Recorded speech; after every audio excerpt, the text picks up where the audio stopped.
Hey, folks, it's Jeremy Kirkland. You're listening to Blammo. How we doing? We hanging in there? Everyone have a nice little holiday break? I did. It was quite nice, little relaxing. Kids are out of school, enjoying myself.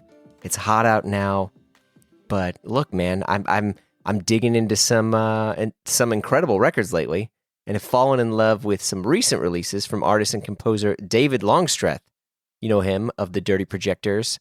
He released Song of the Earth, which is, look, it's always hard for me to talk about like the depth of music because there's so much to dig into. And it's not like that when you get older, you appreciate things more, which can be true at times.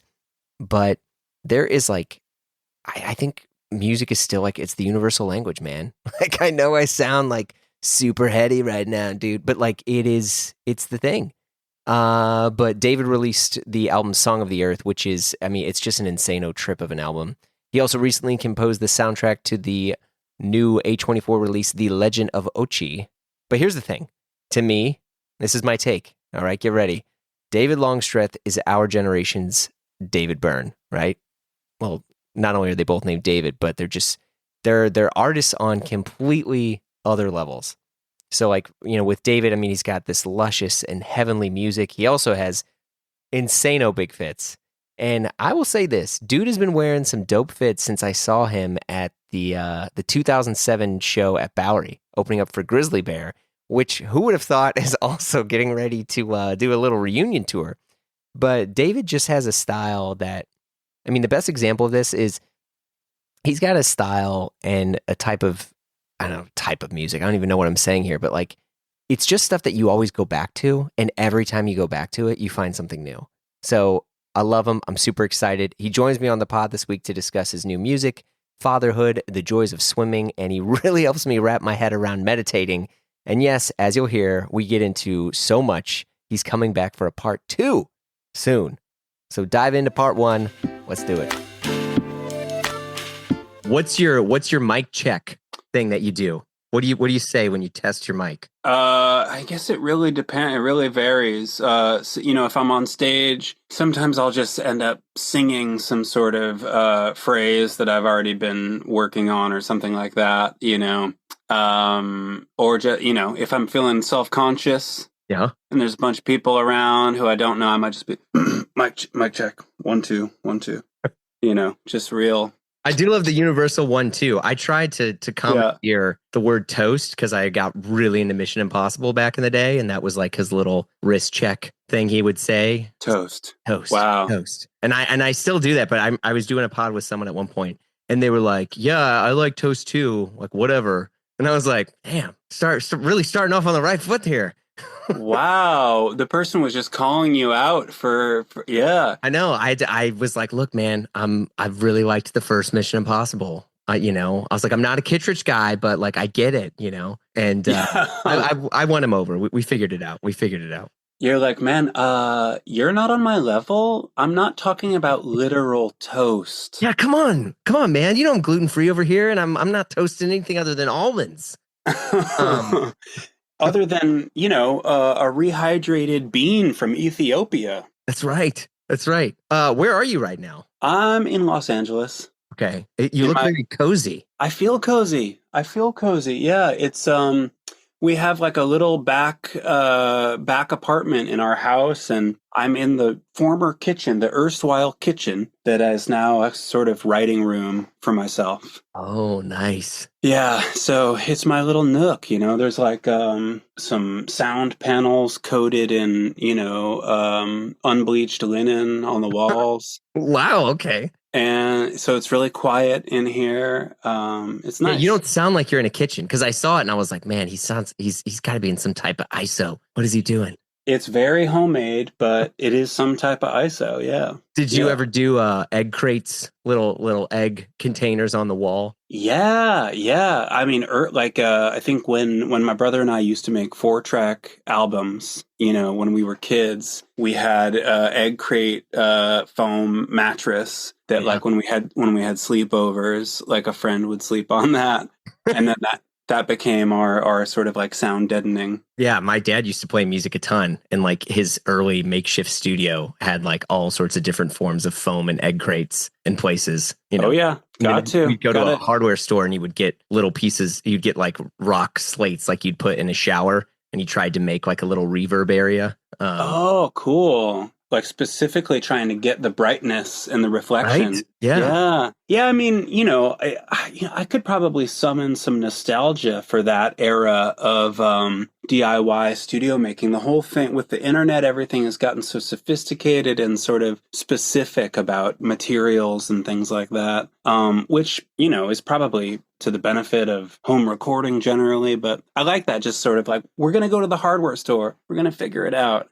Yeah, Yeah. I always think like I don't know how much you might deal with this in the sense that like you come from this very very prestigious classically trained, like you're a punk rock guy in spirit. And Yeah. I've seen Dirty Projectors perform a ton of times. My favorite show, by the way, was when you guys played with Grizzly Bear at Bowery. It was the Oh. highest you had your guitar, by the way.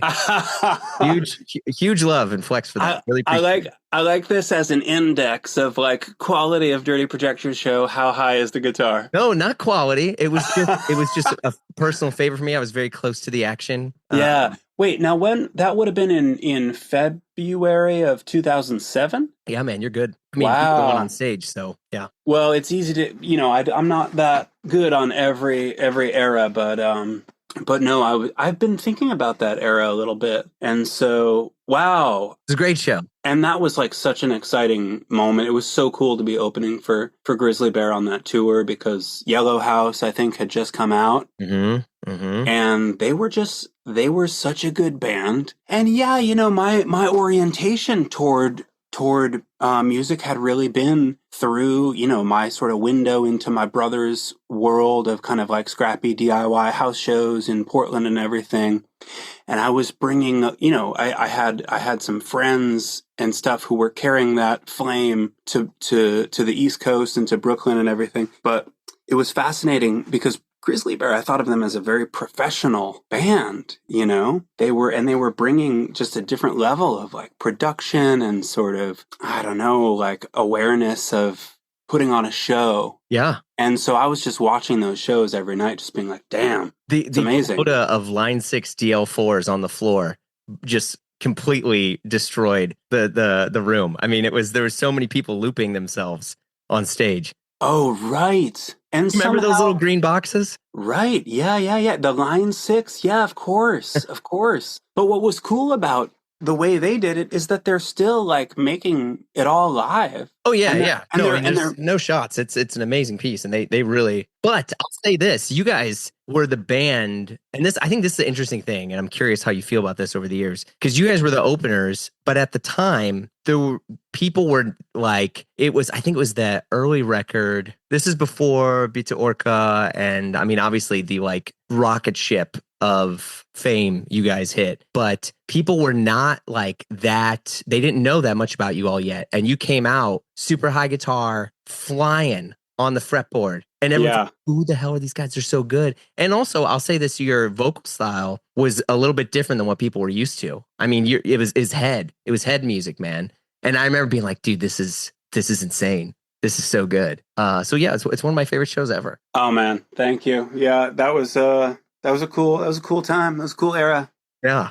That being said, we're sitting here now. 2025 has been kind of a big year in the Dirty Projectors world, but also in the David Longstreth world here. So like, how are you feeling here? I'm feeling good. Yeah, I'm feeling good. You're right. It has been a wild month. Really like the arrival of these things that I've been working on for years and years, all on top of each other. When it rains, it pours. But yeah, Song of the Earth, my album of orchestral songs came out, still earlier this month. Mm-hmm. And then just last Friday, the movie that I'd been working on for 3 years. Okay, 3 years. Yeah.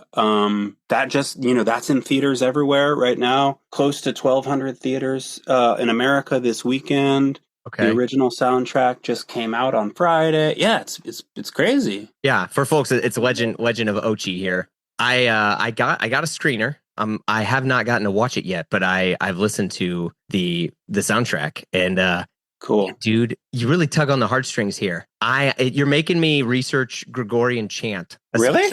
Yeah, I think it's your harmonies. Like, not that you do all the like perfect fifths all the time. You have these like interesting sort of like semitones and a lot of your writing. And Yeah. I don't say that as like some musical expert, but it's a lot of rewind stuff. I'm like, wait, what was happening there? What was happening there? Oh, that's cool. It's beautiful. It's really, really good. So huge congratulations on that. But also the stuff with Stargaze. I mean, that's what I was saying. Like, this is quite the year. It's just so It much. Yeah, I know. It's been really, yeah, it feels like, it like I was thinking about it the other day and like 2020, the pandemic year, I guess there's been a little bit of reflection about it because it's 5 years, since the whole thing, but it's funny how distant it seems and how like I don't know, just culturally we've moved on or whatever. And that's great, but like I was thinking about what that year meant to me personally in the way that well, Dirty Projectors had this series of 5 EPs that were to culminate in the the release of like it's basically just a different presentation of a double album. Mm-hmm. It's 5 EPs, and we were gonna play like a release show for each one in a different city, in the U.S. and Europe, and go on a bunch of touring and everything. And all those plans got completely scuttled,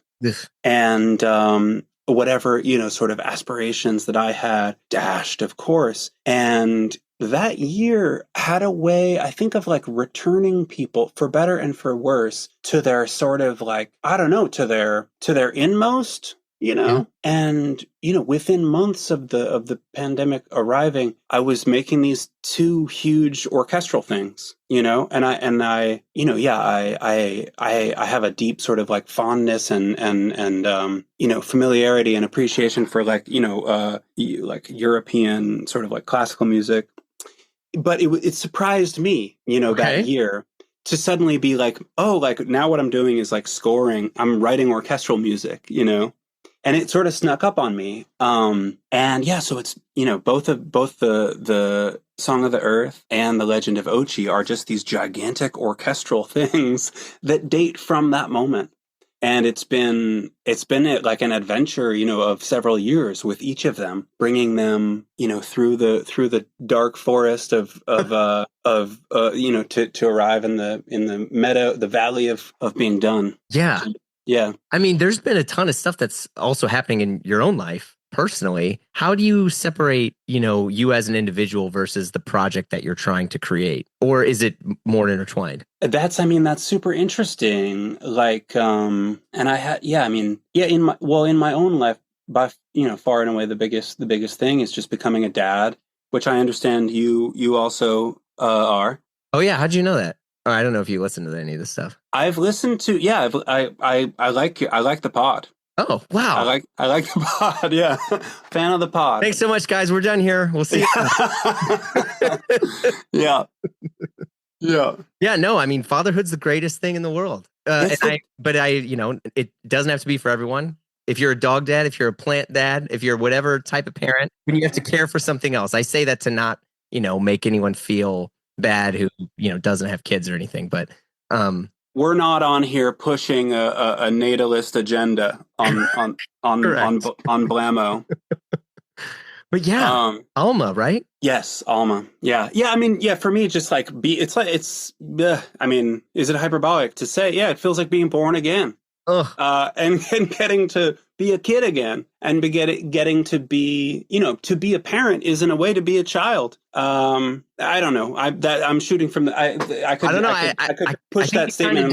Yeah. I think there's something else there. I'm not gonna try to pull anything out of you, but I think it happens a ton when your kids are also. And this is why I love talking to musicians and multidisciplinary artists such as yourself, in the sense that like when you have a kid, or you have to now explain your passion to this other person whom you also love, Yeah. you have to like, there's this, this new way to try to translate that to that person. And it's so beautiful. I mean, my kids, How old? so my son is 2 and my Yeah. daughter is 7. Okay. And we're in it, especially in the sense that they have very different types of paternal needs that don't really overlap as much, in the sense that like my daughter is really into like building Legos, and she wants to tell me about things that she taught herself, which is basically, she's starting to read. She loves comics, all these amazing things that I want to just like love and nurture. And my son is like the most freaking him, whatever. He loves taking trucks and smashing things into the wall. Yeah. Loves the Beatles. Loves the Beatles. Hell yeah. I mean, we listen to the Beatles channel on Sirius all the time, and he just fucking loses his mind all the time on the Beatles. And the scary thing, and I'll say this because I don't want to like turn this into me trying to brag about my kid. He loves the song "Hello Goodbye." Yes. That was the first Beatles song that Alma got into too. Yeah, right. I mean, it's like half, Yo Gabba Gabba with like hello and goodbye. We're doing opposites. We're totally. Yeah. But and we're learning about waving. Right. Yeah. It's perfect. But he harmonizes, and I'm like, whoa, wait, where did that come from? Yeah. Like we're doing hello goodbye and we're singing it, and he doesn't know how to sing the melody. He just harmonizes. I'm like, what the fuck, man? Yeah, he's got the shape. He's got the shape of the melody. Yeah.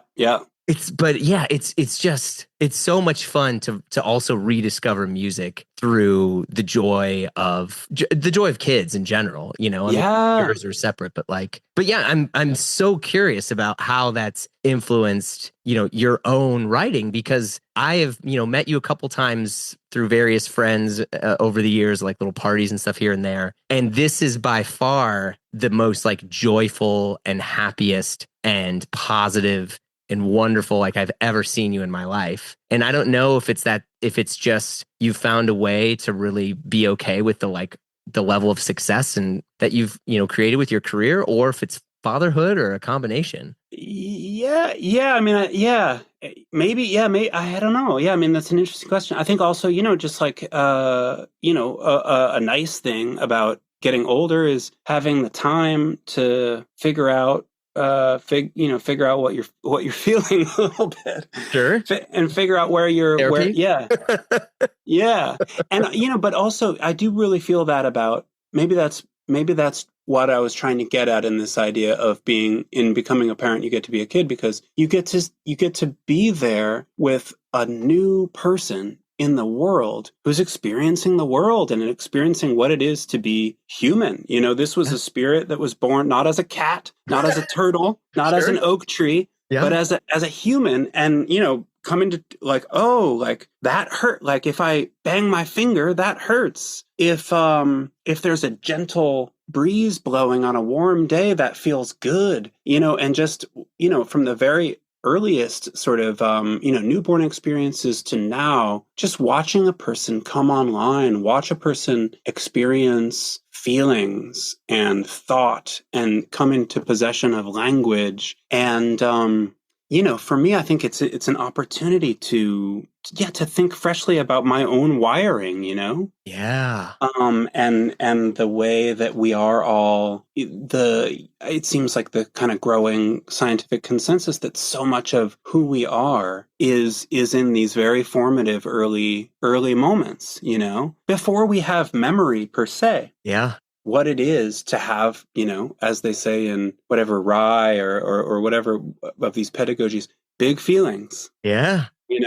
And so, it's just, for me, it's just been, and also to be someone's caretaker, to be responsible for someone other than yourself, and to be the sort of custodian of this person, to recognize that I'm here to guide, I'm here to shape, but like in a huge way, huge parts of this person are already here. They're not expressed yet, but they're there. Mm-hmm. And how can I be there for that, and how can I help that and shape that in the most productive way?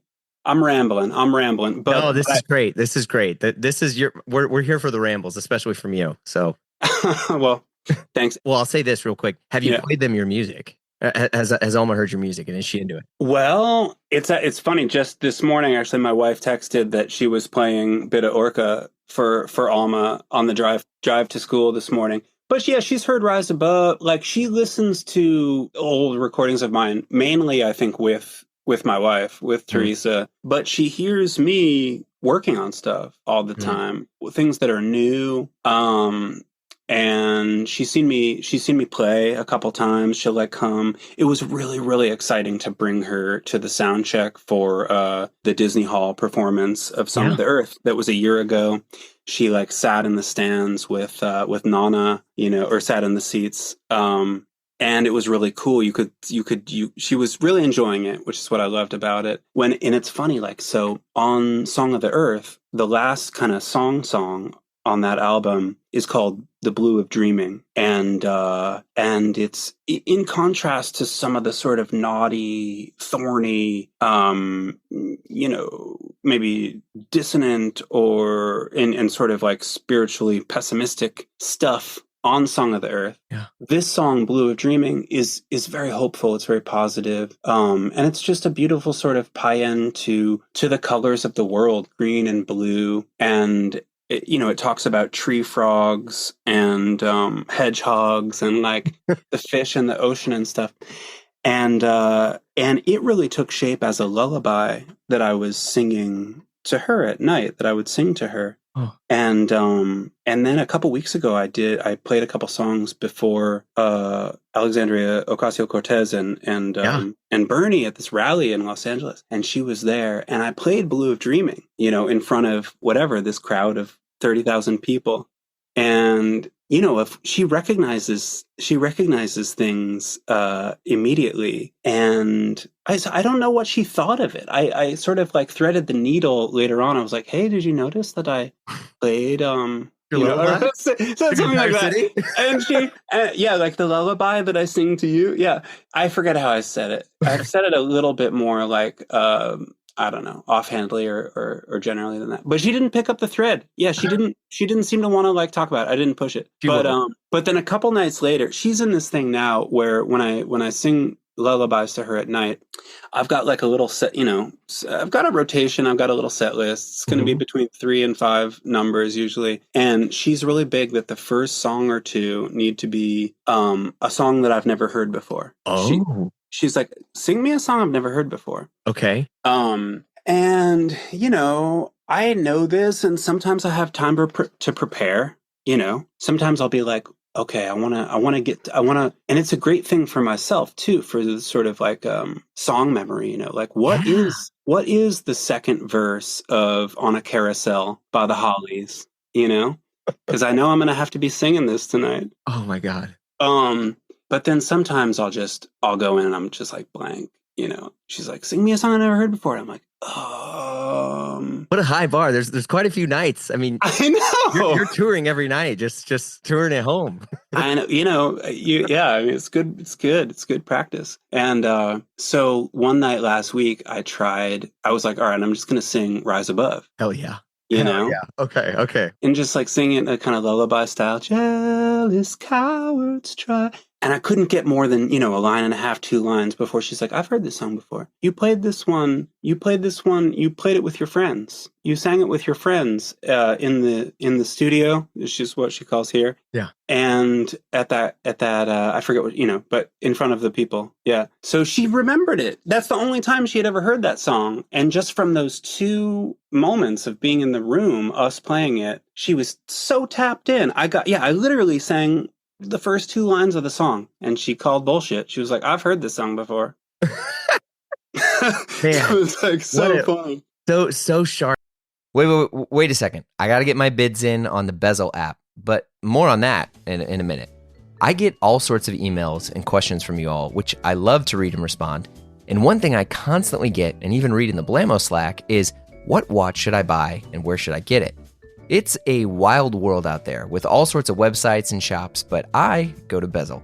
Bezel is the trusted marketplace for buying and selling your next luxury watch with expert in-house authentication on every purchase. First off, folks, It's getbezel.com. That's getbezel.com. But I use and recommend Bezel because it's the best of both worlds. You can go to the site and browse a marketplace of luxury watches, over 16,000 of them, by the way, which is a lot. And I know that Bezel is going to authenticate your purchase. Or you can create an account and get connected with your own private client advisor, called the concierge.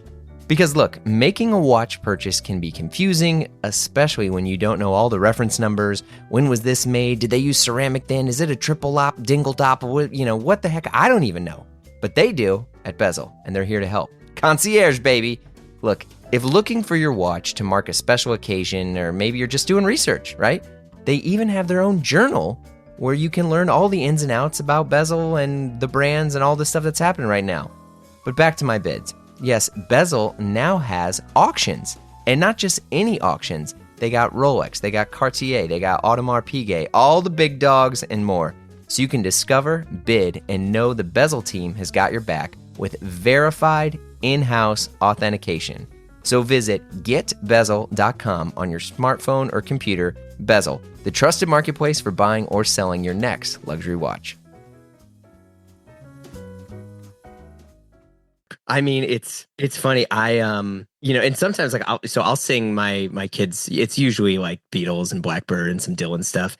And sometimes I yeah, these lyrics don't really translate to what I'm trying to say, and it's fine. But my son really loves. I don't know if you ever saw the movie The Jerk. That this song, Steve Martin. Yeah, I saw it a really long time ago. Yeah. But he sings that, I know you belong to some, and it's like not really a song you'd sing your child, but my son, he just loves it. But it's great. I mean, and I say this for listeners and stuff too, where it's like, whether you feel you're a good singer or not, like the act of just trying to sing is so beautiful. And I mean, earlier I'd mentioned like Gregorian chant and stuff, when Pope Francis just passed. I was like, there's so much music, so many things came from like the church and came from different like types of religions and cultural eras.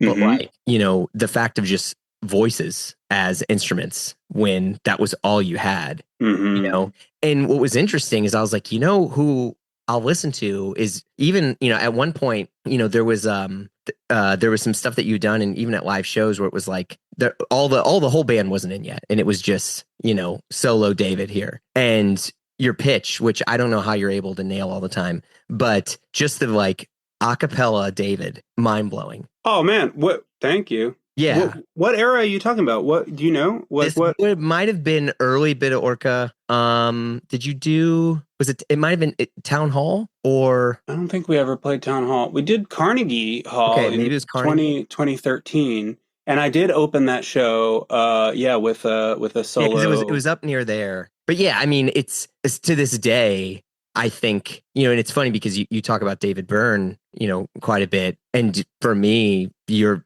the David Byrne of like my generation. I mean, we're I don't know, we're close to the same age. Maybe I'm about 40. I mean, is there a bigger compliment than that, man? Thank you. Thanks so much. No, I mean that too. I love him. Yeah. And I think what's been great too for me is early on, your music and a lot of other people, like I used to teach guitar and stuff too. And I would always give people Dirty Projector albums to go and try to dismantle in their sort of like, I'm learning music mindset. Yeah. And, we'd often come back to like trying to understand your melodies, but also like your pitch and stuff on everything is just so flawless. And this is, I didn't hear any, there's no auto tune on this stuff. I mean, and especially on your live things, it's incredible. So, but what was great, and this is, the point I was trying to make, is I think why I'd made the Byrne comparison is because a lot of people get into David Byrne, but then they go into all these other artists that he took stuff from, and that he kind of opens the door to all these other people. And for me too, like Dirty Projectors has always been that mindset where it's like, this is so great. I didn't know this type of music existed, because here I am in just this A-B sort of, tag, close, chorus twice, and you just completely shattered and broke what for me like traditional pop music was. And you helped create this genre of music that was being experienced the same time as like indie. I mean, I don't know if I'm sure you remember. Everyone was like, "Oh, Dirty Projectors is this like indie band," but like you were every genre of music simultaneously, and it made me really discover all these other types of music and other artists whom I don't think, would have ever gotten the credit if it wasn't for people like you who were also, being very open about your about the things that inspired you. For Yeah. some musicians are so terrified of their credibility being, I don't know, attacked or something that they never say where they're getting their ideas from. And you were so open with that. It's just such a beautiful way. Like I mean, and which is why I'm so glad to talk to you. I'm kind of gushing here, but I think Yeah, yeah. I mean, yeah. Well, just to say, yeah. I mean, thanks for saying those things. Like, so nice, and I don't. Yeah, I mean, to accept compliments and particularly just like praise like that. I mean, yeah, thank you. I when you're in it, I think we're talking about an earlier, we're talking about a historical moment, an era of a long time ago. When you're in, and when in that moment, I think I was just kind of, I wasn't really aware of a kind of like perception around me in the way that you're talking about, but maybe you probably like a more interesting response to all of the things you just said is just like, I love that music is a huge conversation. Yeah. It doesn't begin with any one person. There's a whole world of people. It's crazy thing about human beings. As we were talking about with our kids, like music is a language that we all know. We all know it. And we've spoken it for, the duration of mankind, humankind. Yeah. And, so the idea of this unfolding conversation in something like a universal language is just so, it's just so affirming and so beautiful. And there's so much, I mean, it's why music took me by the horns when I was a teenager, and that's just it's been my life. And yeah, it doesn't seem like there's much point in being cagey about what inspires you, because it's part of who you are and it's part of what you're expressing. Yeah, yeah, for sure. I mean, I think to talk about some of this other stuff because you're on Apple Music Classical. I'll say this as David Longstreth. And you got to be one of the few musicians that I know who's on both of those things, that it has like just as large of an audience, on both. I mean, it's wow. But with that being said, like, do you view, I'm going to air quote now, like David Longstreth, separate from Dirty Projectors when you're writing music? Like, do you ever feel like you're doing something like, oh, this is Dirty Projectors, or is it like you are Iron Man? You're both. Yeah, I mean, it's a new question. It's a new question because I made an album under my name when I was a teenager called The Graceful Fallen Mango, which my friend Chris Adolph in Grand Junction, Colorado, made a 500 press CD of. But then, and then I sort of discovered this idea of Dirty Projectors, and I always just felt like, oh, Dirty Projectors is like an umbrella for me wherever, whatever trail I'm walking down. And that was my sort of intent when I started out. And then, like collaboration is just like such a huge part of making music, and like being a band is something that, particularly in that moment, in the sort of like mid-aughts, I think, coming out of the context of that moment, with Dirty Projector, I was thinking of something like, the Microphones, or like the Mountain Goats. Shout out Jardaniel, yeah. Yeah, things that were just like somebody's little headphones on, 4-track in the bedroom kind of recording project. And then this funny thing happened with Dirty Projectors. It was almost like If You Build It, They Will Come, where like suddenly, and particularly I think because I'm so interested in the interaction of different pieces, rhythmically, harmonically, the arrangements of these songs. And this kind of reminds me of The Legend of Ochi in a way. A lot of the meaning of the song, a lot of the emotion of some of those early songs is in the fabric of the way it all fits together, maybe more than in the words or something like that. Right.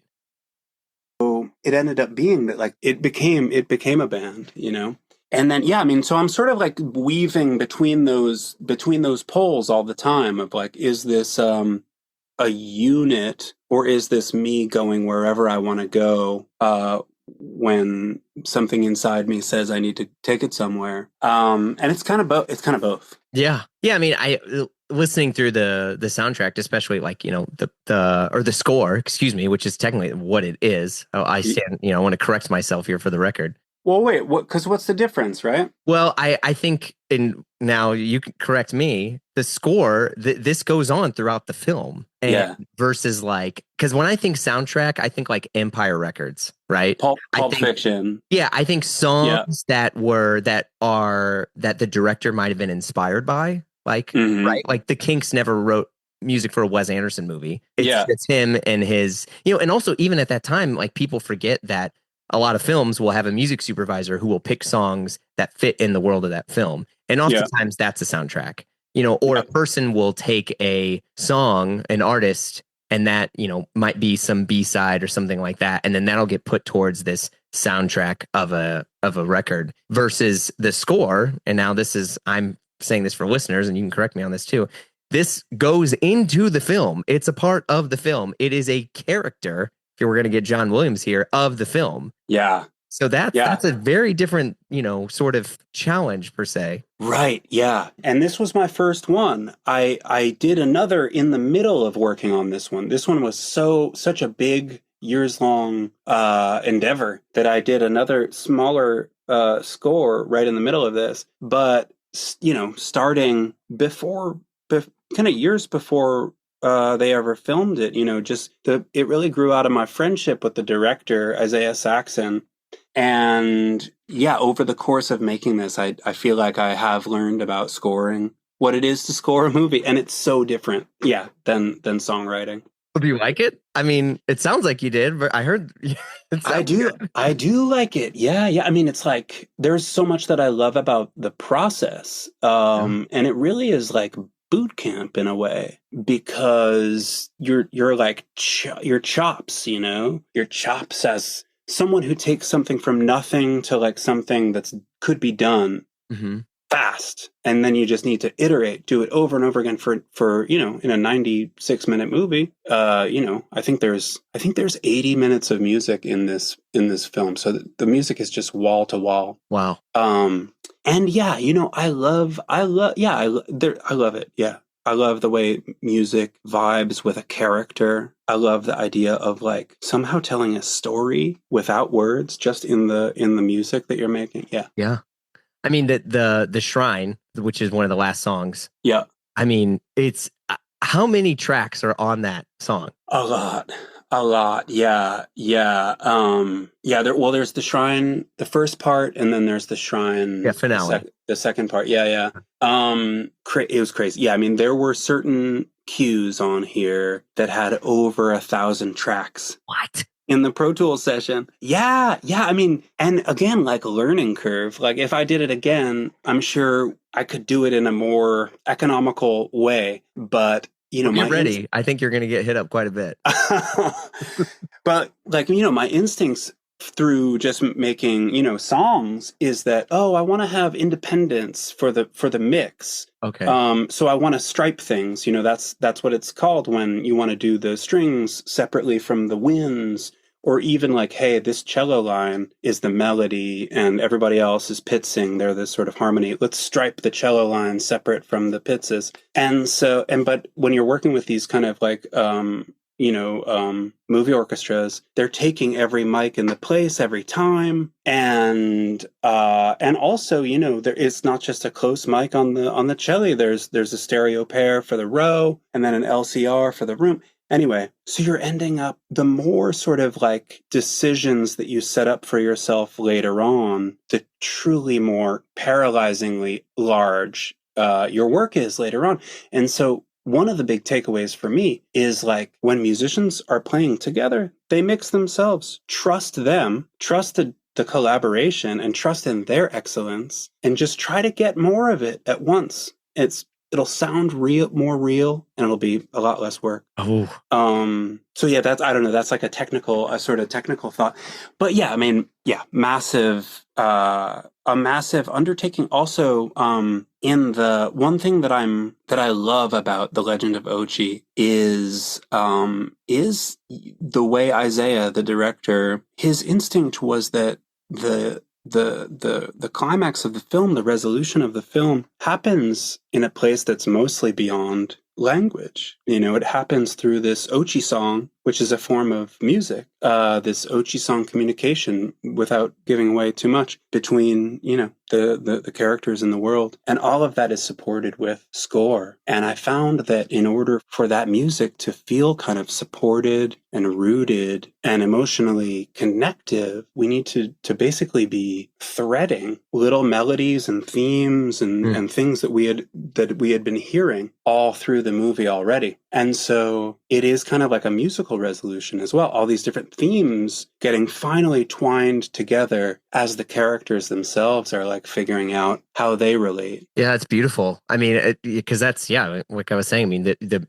music is a character. There's a social media account I follow that basically shows films without the music on it, and it shows how like horrendously awkward, and one of them was the end scene of Star Wars A New Hope, and it's just Harrison Ford and Mark Hamill, Luke Skywalker and Han Solo walking down to like go receive their award from Princess Leia, Carrie Fisher, and it's just so awkward because I mean at the time, I mean there's this giant, John Williams, the freaking goat, this beautiful, finale Truly. at the end, and it's so great, and it, and you just watch the scene, and it's like cringe. It's like Nathan Fielder level, like genius of just like, this is so awkward. Can it just end? These like footstep down, and you're like, God, scores are so fucking important. That's awesome. Did you ever see like the Shreds YouTubes? Yeah. I'm picturing something that feels that level of just sort of like disconnected. Oh, and yeah, that sounds amazing. Yeah, well, I mean, like one of the things I think that I've only begun to think about, this being the beginning of film scoring for me, is the way like what music does to the picture, in a certain sense, like there's more realism, there's greater verisimilitude without music, and a show like Barry, that has almost no score at all, like part of what it feels so part of that world is just that, you can't fall into the fantasy at any time, and the music isn't telling you anything about the tone, and so there's something kind of like hyper real about that, and I think that's beautiful, and I think that's cool, and I think that like it's in that you see why we've had maybe this trend toward score that sits back, that functions almost like sound design. Because it's more immersive. You don't sort of recognize that it's there, and you're drawn into the story in a purely sort of emotional way, or like suspense-based way. But and so like a score in a way, like we talk about John Williams or something. He's the avatar of this like last, like earlier ideal of film scoring that is almost like opera. It's almost something like 19th century or something. Like, we're going to bring together the art forms. We'll have a moving picture. We'll have actors. We'll have big music, And I bring all that up because I think from the earliest conversations that Isaiah and I had, he wanted something kind of old school like that. This big orchestral score. And at a certain point, I mean, like, I love that. I love that. And I love like the sort of like the challenge that it brought me into, that it presented to me. At a certain point in my kind of like novice, status, in the beginning of this journey, I was like, wait a minute, like the bigger I go, the less real it feels.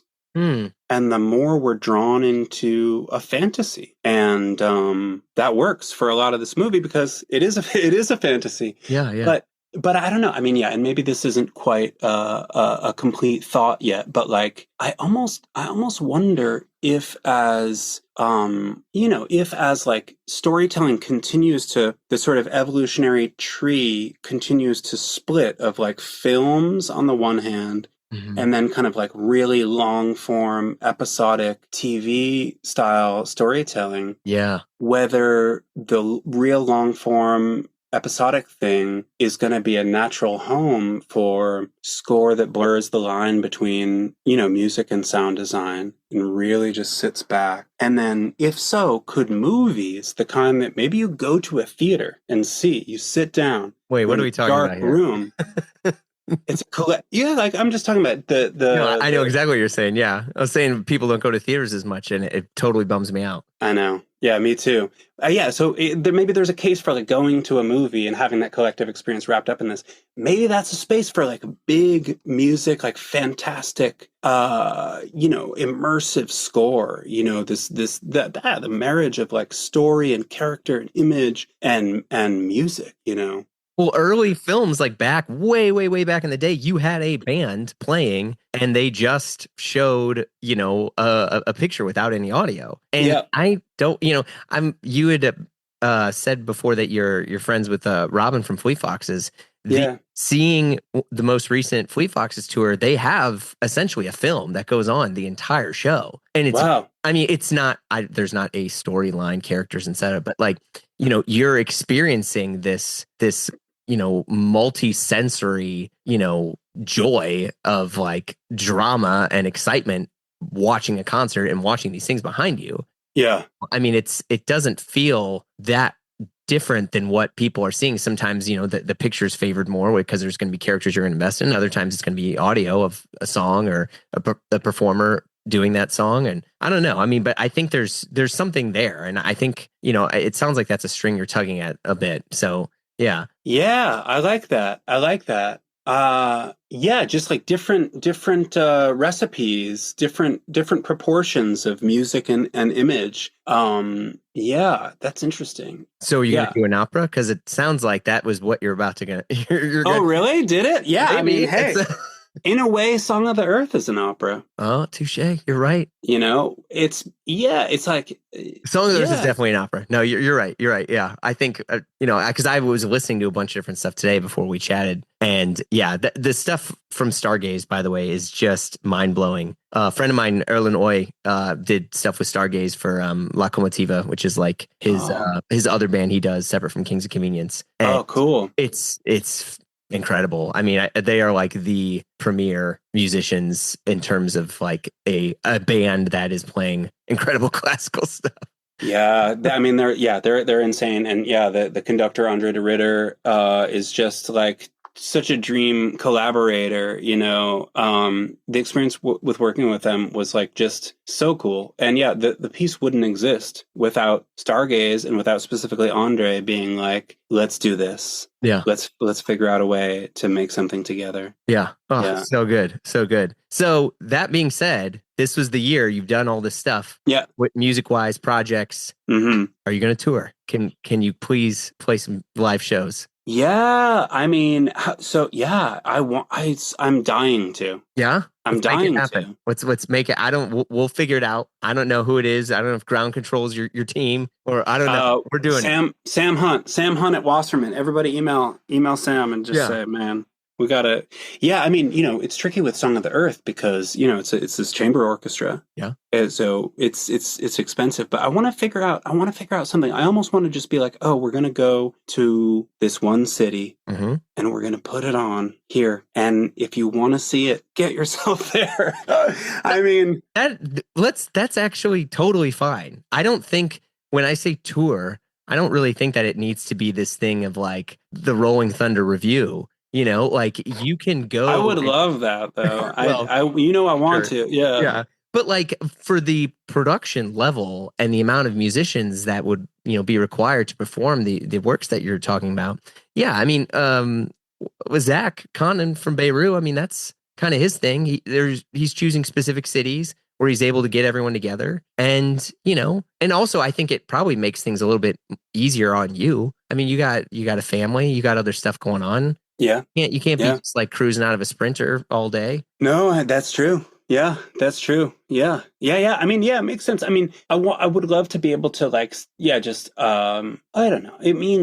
I love touring. I love like seeing I love these I love the cities from doing it for so long. I want to check in on Austin. I was just thinking yesterday about how it's been so many years since I've been to Austin, and just I want to be there, and I want to like, I feel now, I think more than ever, I really do feel a recognition of like, yeah, the people who are like paying attention to the songs that I'm writing, the things I'm doing, like that's everything, that allows me to do this, and I don't know, to show up in your city. I want to do that. So I don't know. In my mind, I'm thinking, yeah, for Song of the Earth, maybe we try to have a show like in New York or Chicago or something like that, and just be like, this is it. If you want to see this, come to New York, and then beyond that, I want to do like a solo tour. Now we're talking. Okay, there it is. Yeah. So, are you working on other music then too? There's a lot. Yeah, there's a lot. There's, I mean, it's I'm just watching all these songs just sort of like,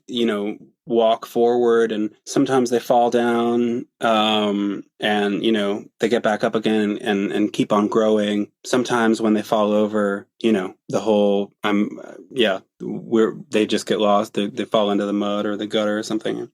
Anyway, there are like there are what feels like several different records. Yeah, and some of them are some of them. Yeah, I mean, I don't want to like. It's hard to talk about things that are in progress, but yeah, there's a ton of.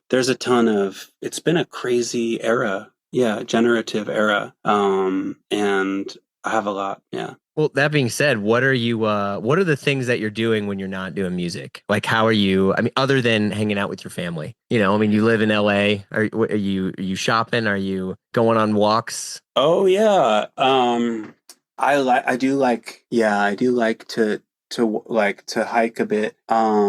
Yeah, I mean, that is the other side of like making these the Legend of Ochi and Song of the Earth. It's been a crazy work period. You're asking about hobbies, and I'm like, I don't have any hobbies. No, you got to get them. You got to bring them back, because then you're going to find all this joy and be so excited you don't know what to do. Then you start writing music. That's true. I love to swim. Swimming. Swim. Yeah, swimming for me is like a meditation. Yeah, I love to swim. Would never have called that. Where are you swimming? In LA, there's a place called the Rose Bowl Aquatic Center. Oh yeah. Okay.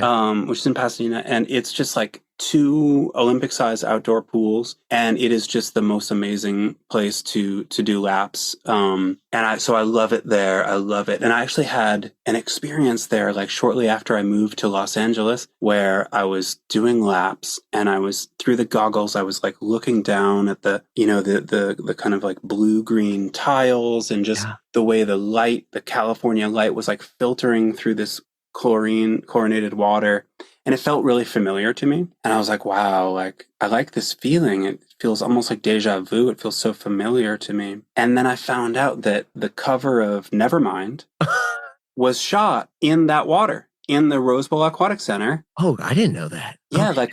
like right after it had opened, within the first year or so of that place being open, that's where they shot the Nevermind cover. And so just like, smash cut to me, age 13, sitting on, just blasting Nevermind with my brother and like looking at the cassette art. Yeah. And that specific, you get that, the California light and the blue tiles. So anyway, yeah, I love Rose Bowl Aquatic Center. I've gotten kind of into ocean swimming as well. Oh. So you're a real swimmer then, because that's, when someone's a real swimmer when they talk about being able to swim in the ocean, which is not the calm, serene waters of a swimming pool. Well, I mean, that's one of the things that I love about it. Well, yeah, like I like to swim in Tomales Bay in Northern California. Like that water is very gentle for the most part. True. And then, you can't really go to the beach now because of the fires. In LA, like they've done, it seems like pretty bad. Yeah. Shit. So yeah, just like whales and dolphins, like washing up dead, and Oh fuck. Jeez. soil tests of the sand that like are just not good. So there's like not much beach going on right now, but like, historically, or like last year, the year before, I could get in the water just in Santa Monica, and you can like swim just parallel to the coast, half mile, and then come back down, and it feels like a big swimming pool. Yeah, I Feels mean, awesome. and also like that is everyone I talk to when it's like, how do you get in shape? What do you need to do? Swimming is where like that's the final frontier. I mean, even then I have like horrible knees, but I love to run. And I Wow. suck at running, but I'm just like whatever. I'm like listening to like freaking AC/DC or whatever, just running around and Hell yeah. just like snapping. Get And it. Oh man. my doctor was like, you should swim, and I was like, yeah, I'm not really good at swimming. Swim, man. Yeah, it's on the skeletal system, it's so gentle. And honestly, it's the same for me. I have like really loose joints, and I ran a little bit of cross country in high Oh, school, and I feel still my knees are still fucked up from that, yeah. Don't do it to yourself. I know. That's the thing is like, this is where it's like, I'm realizing my age is I just signed up for Pilates and I'm like, I get it. It's so cool. Yeah. I'm working my core. I feel flexible. I'm working my core. Yeah. I relate. Yeah. Yeah. Yeah. I mean, hugely. I found like because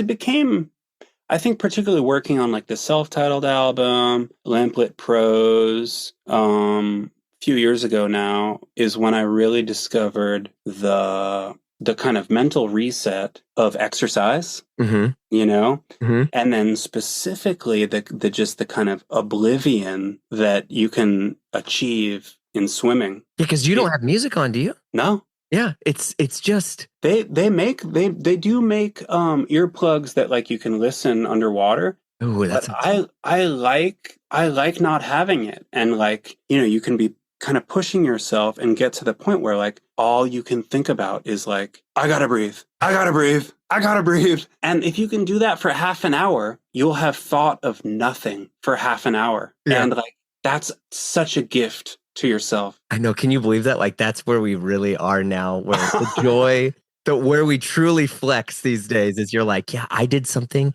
and I didn't do anything with my brain. And everyone's like, wow. How did you do that? Yeah. What a way to disconnect. It's true. I'm trying to do the same thing. I tried to Yeah. meditate this morning. Yeah. It was so, dude, I faked it. I fucking faked it.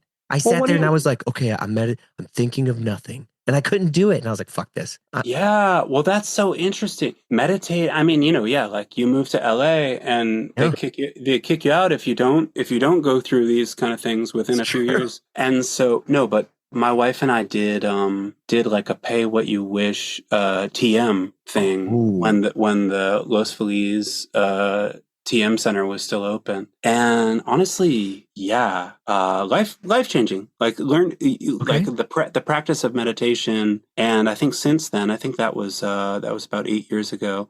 I'll go in and out with it as a daily practice, but so helpful for me. And so wait, like let me ask you, Yeah. I like this idea that you faked it. Um, Yeah, I'll always tell the truth. That's not gonna curse.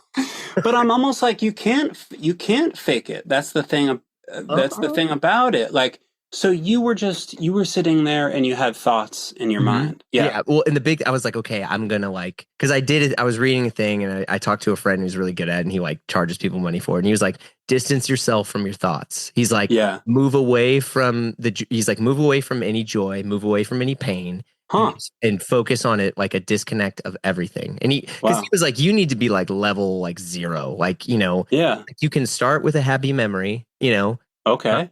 it to kind of like find like to remove any anxiety, but like the goal is just basically like a break from your brain, which is what made me think of that when you're talking about swimming. And so Yeah. I sat here and I was like, okay, I'm gonna just and I usually will like think of Beach Boys records because like Happy memory. yeah, Brian Wilson harmonies and everything. I'm just like, nothing. God is not dead. It is amazing. And so Yeah. then I'm like, okay. And then I'm like, all right, I'm gonna disconnect, move around. And then I was like, you know what? I was like, there's a couple shows I need to see. And I was like, I need Yeah. right, there's a show I gotta watch. And I was like, oh, you know what? I need to send an email on this. And I was like, Yeah. okay, I was like, I'm gonna chat with David later. I was like, am I ready to chat? I was like, need to make sure I remember this and that. And next thing you know, I'm like, oh, I just had The insight a meeting timer with went myself. off just like Yeah. that.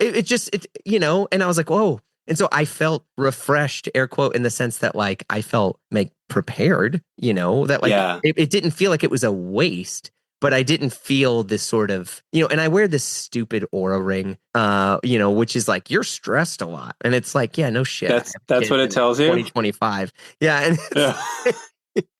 and it's like, and so I looked at it and it was like, it said that I didn't have stress during that time. I don't know how it's measuring that, but I'm like, okay, maybe I did it, but maybe, and this is the bigger thing is like, maybe the like disconnect, right, is not really the moment of peaceful nirvana that I'm thinking I'm supposed to get. Well, Maybe it's not that big of a deal. I don't know.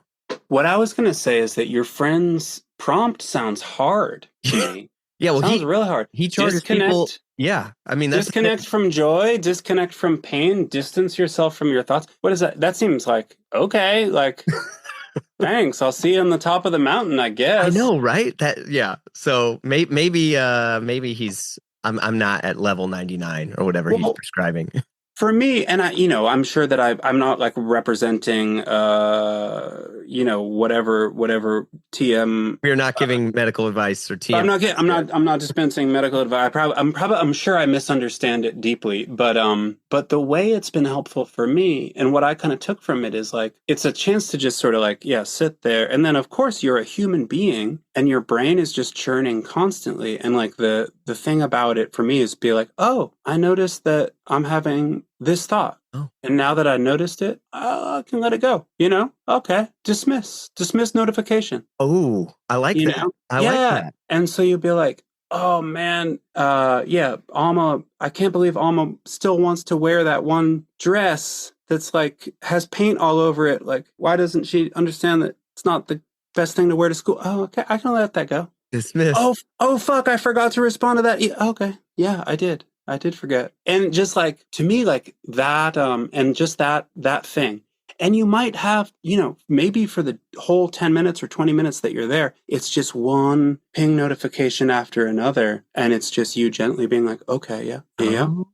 And then sometimes I think, particularly if you can find a rhythm with it across a week or whatever, your brain does start to just sort of like open up and get you might have a second and a half when you don't have something coming in. And then maybe a little while later, it's 5 seconds. And then, so it's kind of like that. It's almost like not training to get all sort of, I don't know, sports like about it or something, but like doing it more. You know how they say with little kids, like sleep begets sleep? Yes.